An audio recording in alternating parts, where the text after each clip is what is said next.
বাংলাদেশে কোন হুজুরের কথা বিশ্বাস করবে সাধারণ মুসলমান, সাধারণ মানুষ, সহজ সরল? এখন এক এক হুজুর এক এক রকম কথা বলে, যখন যা তার যেটা সাধ্য সেই অনুযায়ী কথা বলে।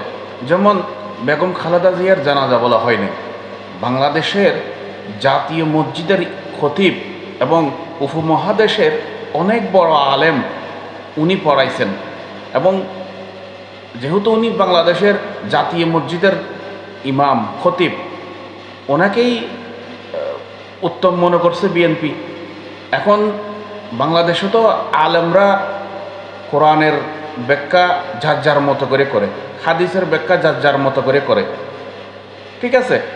কেউ ইসলামের দাবিদার, কেউ ইসলামের ঠিকাদারিত্ব নিছে, জান্নাতে পাঠাবে, ওনাদেরকে ভোট দিলে জান্নাতে যেতে পারবে, এ ধরনের। এখন সাধারণ মানুষকে এত বিভ্রান্তি করার এই অধিকার তো আপনাদেরকে কেউ দেয় নাই। এই অধিকার কি আপনাদেরকে দিছে? কেউ দেয় নাই। তাহলে এগুলি করতেছেন কেন আপনারা?